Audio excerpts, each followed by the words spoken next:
আপনারা সবাই অবগত আছেন যে গত 7ই জানুয়ারি 2026 তারিখ আনুমানিক রাত 8:30 দিকে রাজধানীর পশ্চিম তেজতুরি পাড়াস্থ হোটেল সুপারস্টারের পাশের গলিতে অজ্ঞাতনামা দুর্বৃত্ত কর্তৃক বাংলাদেশ জাতীয়তাবাদী স্বেচ্ছাসেবক দলের ঢাকা মহানগর উত্তরের সাধারণ সম্পাদক মোহাম্মদ আজিজুর রহমান ওরফে মোসাব্বির ও সুফিয়ান মাসুদকে হত্যার উদ্দেশ্যে গুলি করে।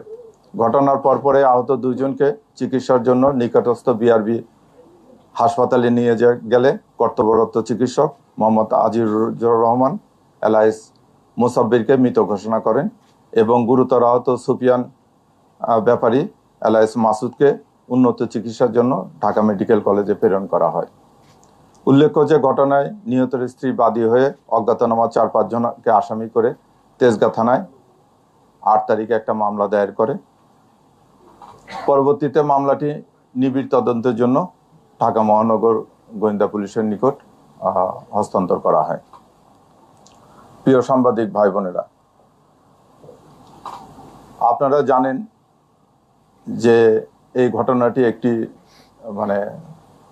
আলোড়ন সৃষ্টিকারী ঘটনা ছিল এবং ঘটনার অব্যাহতি পরে আমরা ছায়া তদন্ত করার জন্য ডিবির বেশ কয়েকটি টিম আসামিদের শনাক্ত করা, যেহেতু এটা অজ্ঞাতনামা আসামি ছিল, আসামিদেরকে ওইভাবে কেউ আইডেন্টিফাই করা যাচ্ছিল না, তা আসামিদেরকে শনাক্ত, গ্রেপ্তার এবং হত্যার মোটিভ উদ্দেশ্যে কাজ শুরু করে।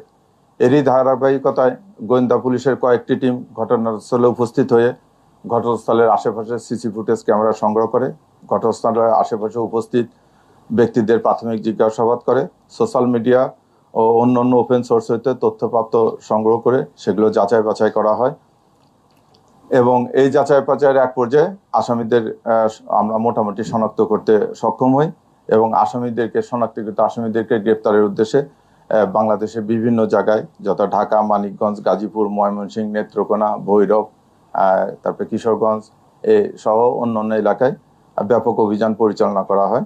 এই অভিযান পরিচালনা করে এই হত্যার সাথে সংশ্লিষ্ট 2 জন শুটারের একজন জিনাত পিতা আব্দুর রশিদ, তাকে গ্রেপ্তার করা হয়। ঘটনার মূল সমন্বয়কারী মোহাম্মদ বিল্লাল হোসেন পিতা শহীদুল্লাহ, তাকে গ্রেপ্তার করা হয়। পাশাপাশি শহীদুল্লাহর ভাই আব্দুল কাদির, যে ঘটনার পরবর্তীতে আসামিদেরকে পলায়নের সহায়তা করা, আসামিদের মোবাইল পরিবর্তন করা সহ অন্যান্য কাজে সহযোগিতা করে, তাকে গ্রেপ্তার করা হয়। এবং ঘটনার আগে এই ঘটনা যে সংগঠিত করবে এ ব্যাপারে অপরাধীরা একটা রেকি করেছিল। এই রেকিতে সহায়তা করার জন্য মোহাম্মদ রিয়াজ নামে একজনকে আমরা গ্রেপ্তার করি।